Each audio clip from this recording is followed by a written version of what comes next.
Estes sinais convídanos a chegarnos ao Museo Provincial á Festa do Voluntariado. Se fixo unha actividade de colocación de flechas que indicaban a dirección do museo e que recordaban que hoxe era o Día Internacional do Voluntariado. Na Sala do Mosaico xuntáronse as 10 asociacións que tecen a Rede Lucense de Voluntariado.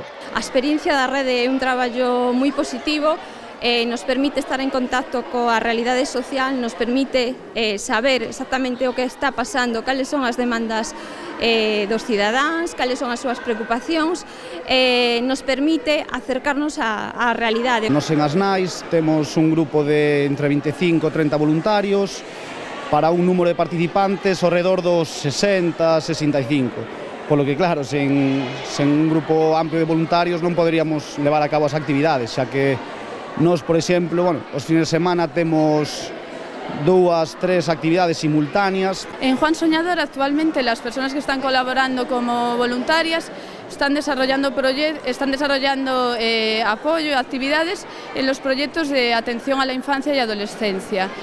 Participan sobre todo en el área escolar, dando apoyo educativo a menores que participan en estos proyectos y en las actividades de ocio y de tiempo libre.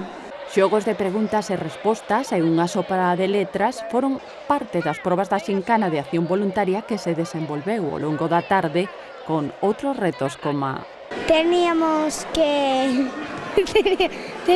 que conseguir firmas de alguien, de cosas, y ahora vamos a jugar a pasapalabra. ¡Vamos con la! A ver, atentos. Escribir mensaxes en follas para colgar na árbore da vida foi outro dos entretementos aos que se entregaron os máis cativos. Sara levou a súa co grupo de nenos da Fundación Secretariado Xitano.